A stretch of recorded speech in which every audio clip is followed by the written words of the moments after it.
Hello and welcome to the first of what I hope to be many in a series of books and looks. So, my name is Vashti and I love to read. um, this is a book I'll be talking about today, Pinball 1973. So that's the book portion. The look portion is going to be me doing my makeup and my hair and kind of styling myself in a way that was inspired by the book as I talk about the book itself. This book obviously was set in 1973. It's part of a trilogy, I believe. I say I believe because before I start, there's a way that I like to read. I like to watch movies. I like to watch series, and that is without much background information at all. So I've read many of Murakami's literature, and he is a nonfiction writer, so I'm very familiar with him and his work. These are some of his earlier works, which is funny that I'm getting to these later in my readings of his. And he has what is known as kitchen table fiction. I think that's what they call it. Yes, so they call it that because he legitimately started and literally started his writing career at his kitchen table. And this one, I'll read the intro to it before I get into how I came up with this look. It's the second novel by Haruki Murakami, written at his kitchen table in the hours before dawn. This intoxicating short work, a wonderfully strange story of alienation, infatuation, and obsession, helped launch the career of one of the most acclaimed authors of our time. So, I was actually didn't read that before I read the book, and I was very hesitant to do this because he's such a popular author, of course. But I think it's valuable to have my interpretation of the works as well out here in the zeitgeist, okay? So, I'm going to start with my makeup in a moment. The makeup will be and is inspired by the setting of the book, which is 1970s, early 1970s Tokyo. So I did some research, and of course, I want to be prepared. I'm still blending it, of course, with my modern interpretation of it. And what they have here is that it's always the style in Japan is based on seasons, and it's kind of why I got my floral thing on here. My flower earrings, they might be too tiny to see, but I'm gonna keep my makeup light, natural, washes of color. I'm not that great at makeup either, but let's see if I can be great at multitasking, since it's gonna be a pretty simple look. Alright, thank you for watching. Let's get into this. So, as always, you want to start with clean prep skin, and that is what I did. I'm going to apply some of this on and get into my method of how I read, because I think that's pretty important. So, as you may or may not know, and I'm looking down here because I have a mirror right there, I am a resident of New York City, usually. I'm currently in Virginia with my family because New York is going through some things, and I'm out of work like many people. We have a big recess in my work. So I'm going to start out with this. So when I do read, I like to read in transit, when I'm on my way places, and not when I'm at home. I like to find a spot to relax and transcend it. So I would usually read on my way to work, and it just helps the time go past. I have like an hour-long commute, so I can get through quite a few books if I just read on the train. If I try to read at home, I'll be done with the book in a day. So I make a point not to read in bed. had my video cut out there for a second, but I'm back. I'm just pressing that into my skin, the primer. It's kind of tacky, so I really like that. My mom gifted me a set of brushes, so let's get into this foundation while I continue on. So I was saying that, well, first I'm going to put a little illuminator under. This is NARS. I'm going to really glow, okay? Like, really. So, as I was saying, I don't like to read at home because when I'm in a good book, I will just completely just keep reading until the book is done. And it's kind of like binge watching. And I don't think that's a good way to take anything in. I think you need to I think I like to let the book breathe a little bit for me. Anyway, so I like to focus on my makeup instead of talking about the book. Maybe this wasn't such a good idea.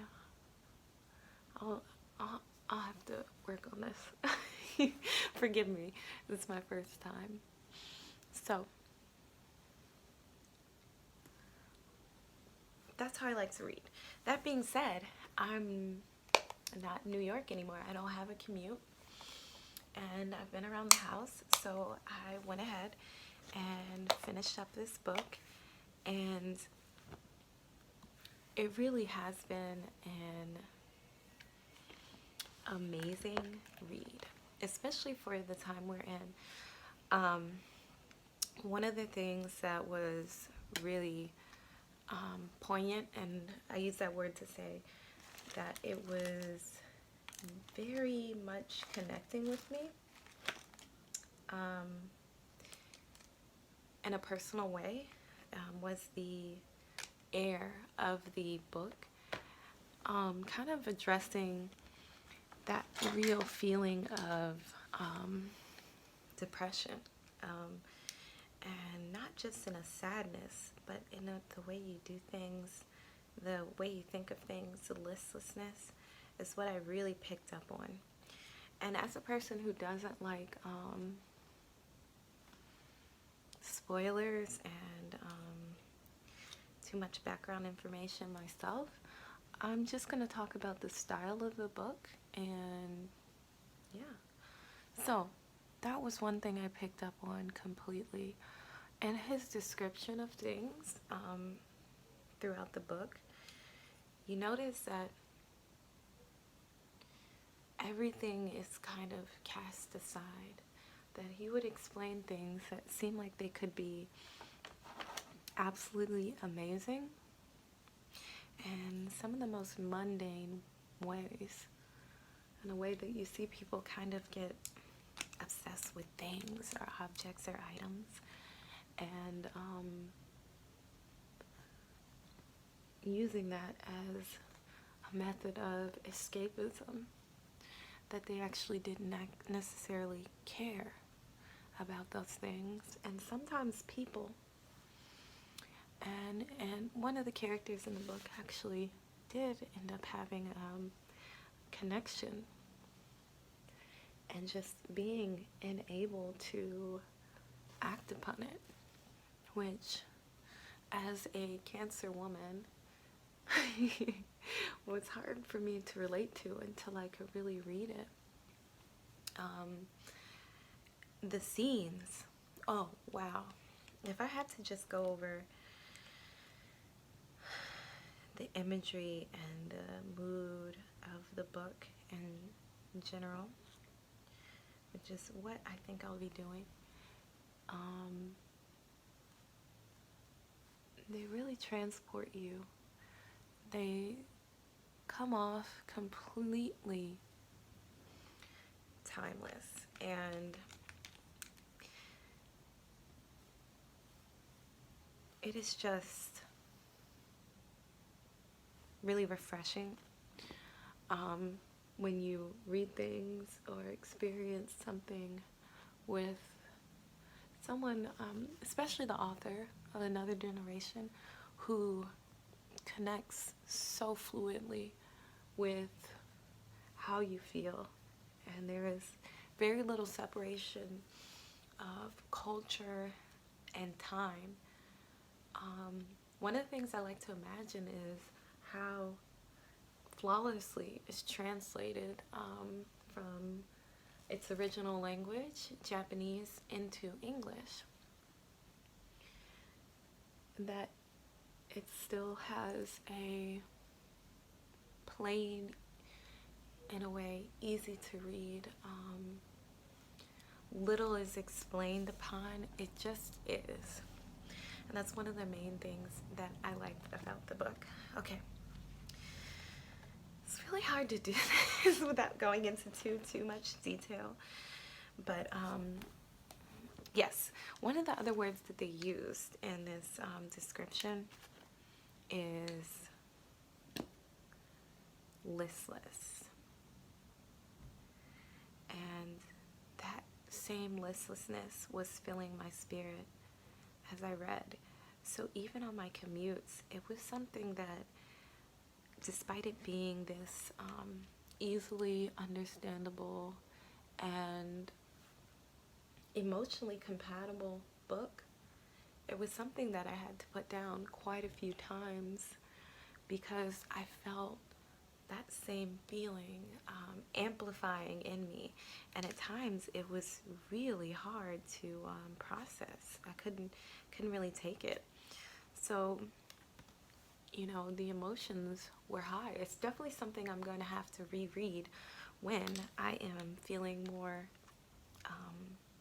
prepared emotionally to engage with it. Some more background also that will help you understand the general theme of the book is that it is actually part of a trilogy, I believe. I don't know if I mentioned that before, but of course, me being the person who doesn't want to ruin any aspect of a book or movie for myself, did not know that. Here I'm applying my concealer and just going over places I might need a little more coverage. It's really hard to see here because I don't have a crazy HD camera or anything. But I have a few little breakouts. I don't know. And I'm using this stippling brush to just push it into my skin.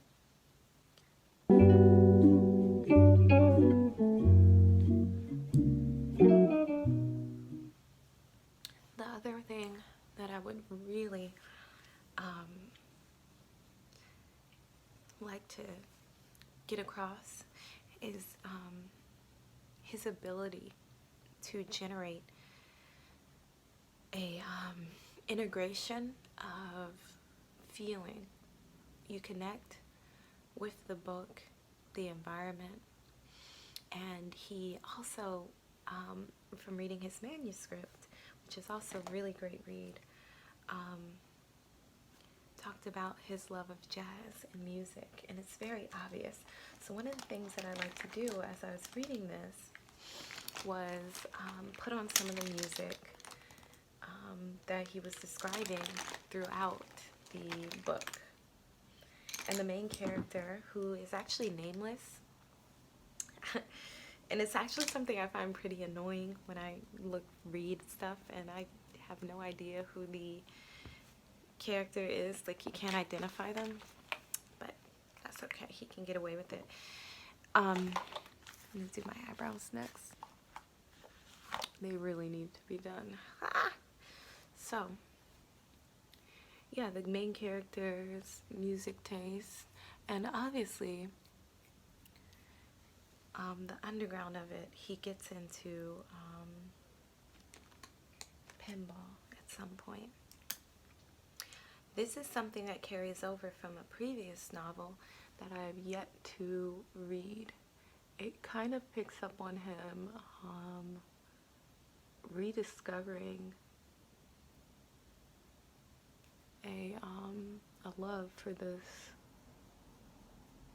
pinball machine as he's going through the emotions of life. I personally connected with this narrative because, you know, you begin to feel like once you get to a certain level, especially if it mimics some type of stability, like, what am I really doing here?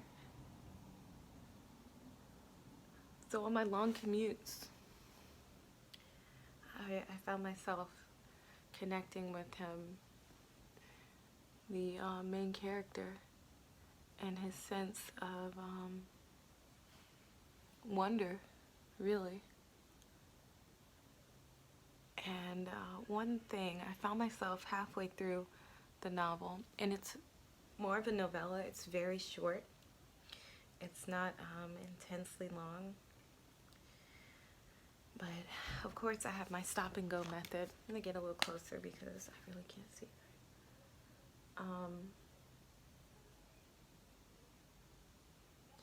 that I found myself thinking, I need to stop reading this. He's really laying it on thick.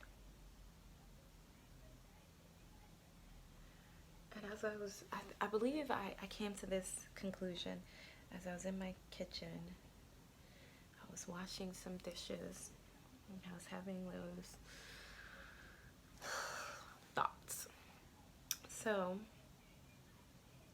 I tried to be present, and it just hit me. The criticalness of the book was coming from my critical view of myself, possibly, and that, yeah, it may be laying it on thick, but that's often what depression is. It's not this just this feeling of sadness. It's just life sometimes laying it on very thick, nearly as thick as I've done my eyebrows right now. The thing I actually watched was talking about how to keep your eyebrows kind of light, straight, natural, and obviously I've achieved that at this point, obviously. Yes, I wish I had the actual tutorials that I watched, but I went to Shishido Online and looked at some of the trends of 1970s Japan. It was actually still in a great deal of westernization at that time, so many of the looks were inspired by the same thing American looks are inspired by, if not American looks itself. So I'm gonna just clean this up a little bit.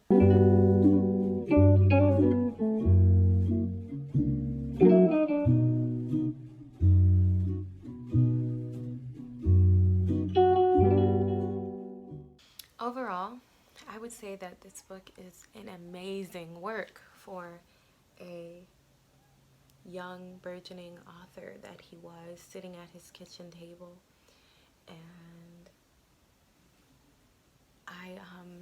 I would say read with caution. As a person who is personally interested in the meanings and intensities behind a lot of what I do and the purpose-driven lifestyles that we can sometimes lead, I would say, that it can challenge you.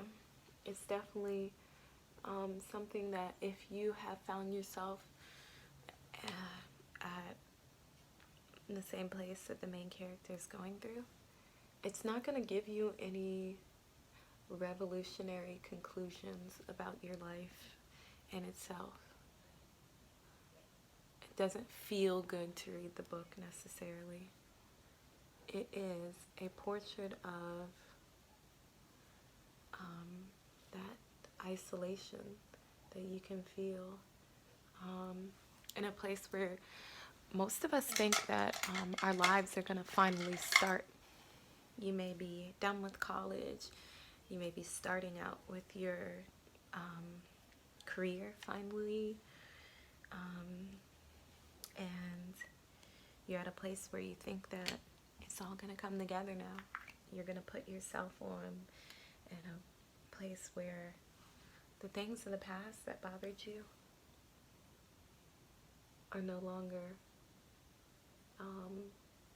penetrable to you.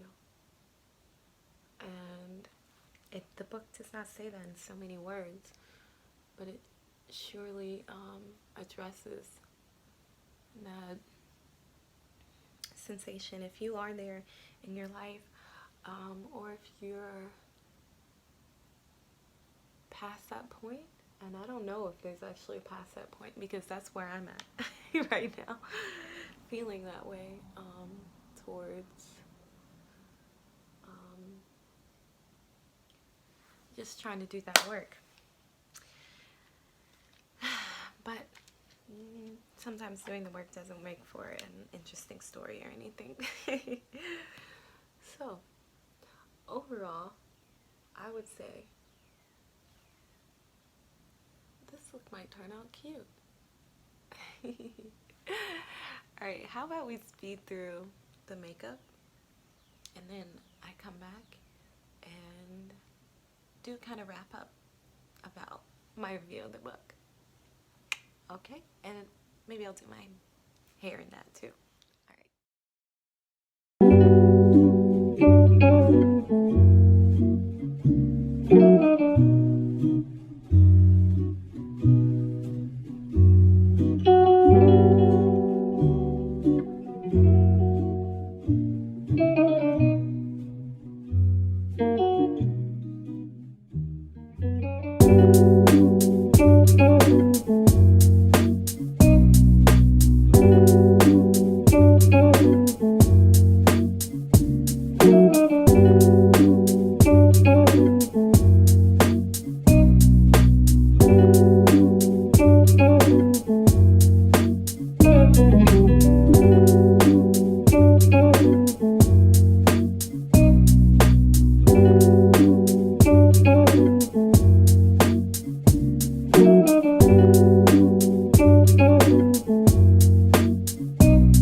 wherever I go.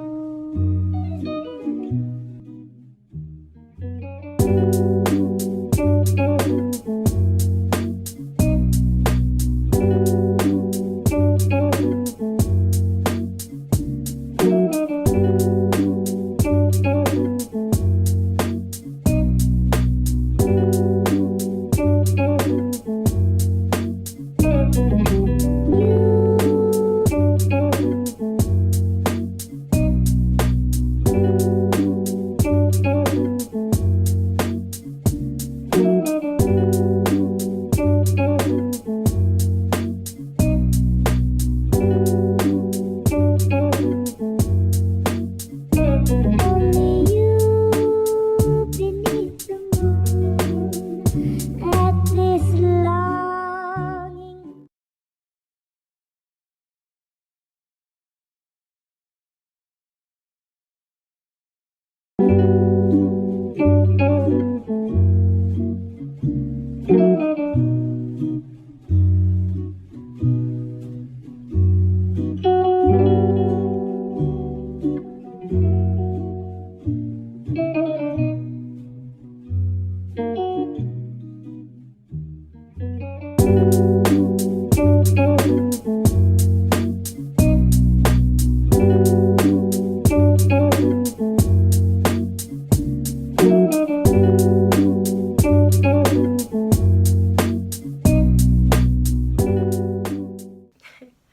Alright, so I'm done.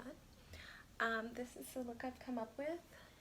I kind of just took down the braids I had in the front. My hair is currently cut in like a bob shape. And I think they like more natural looks than I incorporated my scarf because I love it.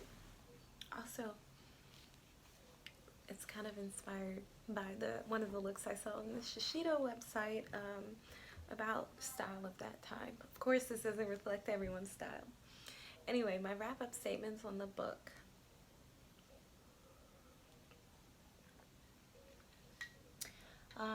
Murakami is a master writer, a master nonfiction writer, and it doesn't feel like fiction. It feels like you're experiencing and walking through the life of the character as you read the book. The seasons change in the book, and it is synchronized with the changes in the character's development and attitude. And in a way, they don't develop so much as naturally go through their lives. I really enjoyed reading this book once I could understand that